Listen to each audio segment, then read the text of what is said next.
নারায়ণগঞ্জের সোনারগাঁও উপজেলার মেঘনাঘাট এলাকায় জেরা মেঘনাঘাট পাওয়ার প্ল্যান্ট লিমিটেডের ৭১৮ মেগাওয়াট কম্বাইন্ড সাইকেল পাওয়ার প্ল্যান্টের ক্যান্টিনে বিস্ফোরণে কিশোরসহ ১২ জন দগ্ধ হয়েছেন। ১৩ মে দুপুর ১টার দিকে এ ঘটনা ঘটে।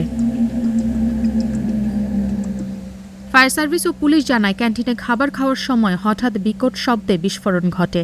এতে ক্যান্টিনের কাছের দেয়াল ভেঙে যায় এবং সেখানে থাকা ১২ জন দগ্ধ হন। গুরুতর আহতদের জাতীয় বার্ন ও প্লাস্টিক সার্জারি ইনস্টিটিউটে পাঠানো হয়েছে।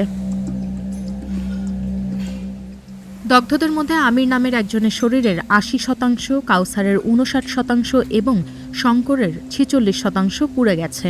কিচেন রুমে যারা অবস্থান করেছিল তখন তারা কিছু লোক গ্লাসের কতে আহত হয়, কিছু লোক আগুনের তাপে পুড়ে আহত হয়।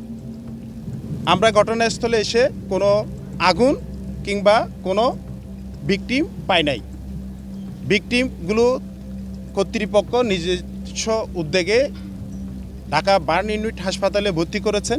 আমরা সেখানে যোগাযোগ করেছি। জাতীয় বার্ন ও প্লাস্টিক সার্জারি ইনস্টিটিউটের আবাসিক চিকিৎসক শাওন বিন রহমান বলেন, দগ্ধ ১২ জনের মধ্যে ৬ জনকে ভর্তি করা হয়েছে এবং অন্যদের পর্যবেক্ষণে রাখা হয়েছে। আপনার বার্ন ইউনিটে চিকিৎসাধীন একজনের অবস্থা একটু আশঙ্কাজনক বলে জানায়।